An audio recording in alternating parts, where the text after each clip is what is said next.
রাজনৈতিক দল বা ব্যক্তি বা অন্য কোনো সংগঠন যাতে গণতন্ত্রকে ব্যাহত না করতে পারে, আমাদের সকলের ভোটের অধিকার কেড়ে নিয়ে জোর করে ক্ষমতায় থেকে বাংলাদেশে যাতে লুটপাটতন্ত্র কায়েম না করতে পারে। এবং গত বছর যে রক্তাক্ত গণঅভ্যুত্থান হয়েছে, তার যে গণহত্যা সংঘটিত হয়েছে, সেটার একটা সঠিক এবং স্বচ্ছ এবং নিরপেক্ষ বিচার ব্যবস্থার মাধ্যমে কেবলমাত্র যারা দোষী তাদেরকে যাতে আমরা শাস্তির আওতায় আনতে পারি। এবং বিগত দিনে আওয়ামী লীগ সরকারের আমলে যে কাজটি হয়েছিল, যে বিএনপি সংশ্লিষ্টতা থাকার কারণে অথবা আত্মীয়তা থাকার কারণে অথবা বন্ধুত্ব থাকার কারণে দেখা গিয়েছে ওই সকল ব্যক্তি বা পরিবারের উপরেও নির্যাতন নেমে এসেছে। তা আমরা ঠিক তার বিপরীতটি করতে চাই। আমরা সকল বাংলাদেশের যারা নাগরিক, তাদের অধিকারের পক্ষে কথা বলা মানে কিন্তু তাদের দল করা না।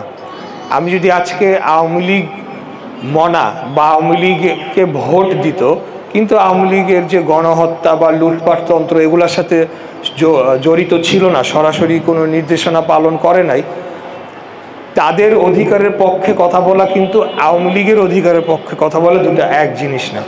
আমরা সার্বিকভাবে বাংলাদেশের ভৌগোলিক অবস্থানের কারণে আমরা মনে করি যে একটা গণতান্ত্রিক পরিবেশই পারে বাংলাদেশের অস্তিত্বটাকে দীর্ঘমেয়াদে টিকিয়ে রাখতে। বাংলাদেশের যে আমরা 1971 সালের মহান মুক্তিযুদ্ধের মাধ্যমে একটা স্বাধীন ভূখণ্ড পেয়েছি, একটা স্বাধীন রাষ্ট্র পেয়েছি যার নাম বাংলাদেশ, এবং আমরা পরিচয় পেয়েছি, একটা জাতীয় পতাকা পেয়েছি। সেটাকে যদি আমরা সংরক্ষিত করতে চাই, তাহলে নির্বাচিত জনপ্রতিনিধি দ্বারা রাষ্ট্র পরিচালনার অন্য কোনো বিকল্প নাই।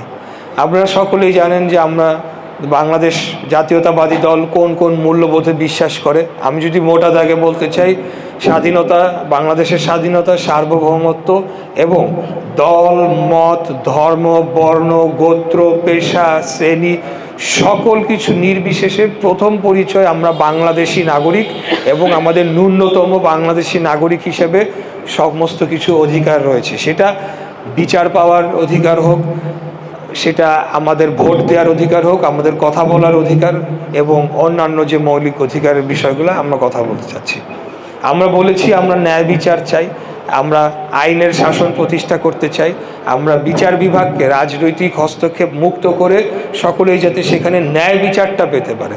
এই ন্যায় বিচার নিশ্চিত করতে পারলে সকলের জন্যে, তাহলে আমি মনে করি যে আমাদের সামাজিক যে সমস্যাগুলো রয়েছে, আমাদের এখানে যে বিভিন্ন ধরনের যে ফৌজদারি অপরাধের পর্যায়ে পরে যে সকল কর্মকাণ্ড, যেরকম ভয়ভীতি প্রদর্শন, চাঁদাবাজি, মাদক থেকে শুরু করে অন্যান্য যে ধরনের সামাজিক সমস্যাগুলো আমরা ফেস করি, সেগুলোর থেকে আমরা সমাজকে উত্তরণ ঘটিয়ে বাংলাদেশ এবং বিশেষ করে পুরান ঢাকার এই অঞ্চলকে একটা উন্নত এবং বাসযোগ্য নগরী হিসেবে আমরা গড়ে তুলতে পারবো।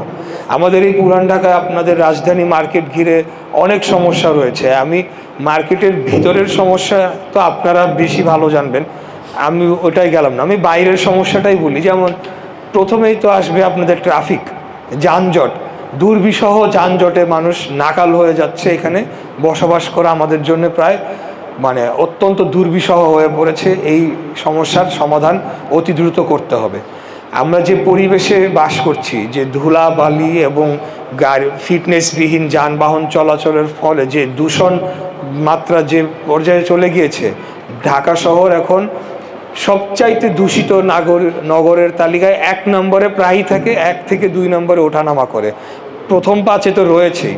এবং এর বাইরে আপনারা কিছুদিন আগে দেখেছেন যে একটা প্রাকৃতিক দুর্যোগ ভূমিকম্প, যেটার উপরে কারো হাত নাই, কিন্তু আমাদের যে নির্মাণ যে বিধিমালা বা বিল্ডিং কোড যেটাকে বলে থাকি, সেই অনুযায়ী বিল্ডিং তৈরি করা হয় নাই, অথবা সিস্টেমে এখানে ফল্ট ছিল। আমাদের আইন রয়েছে, কিন্তু আইনটাকে বাস্তবায়ন করার জন্য এবং আইনটাকে প্রয়োগ করার জন্য যে সংস্থাগুলো, তারা দুর্নীতিগ্রস্ত হওয়ায় সেটাও রাজনীতিবিদদেরই দোষ আমি বলবো, ধরে নিলাম গত 20-30 বছর যারা রাজনৈতিক দল ছিল তাদেরই দোষ ধরলাম, কিন্তু হয়েছে দুর্নীতিগ্রস্ত হওয়ার ফলে এখন একটা ঝুঁকিপূর্ণ নগরীতে পরিণত হয়েছে ঢাকা শহরই।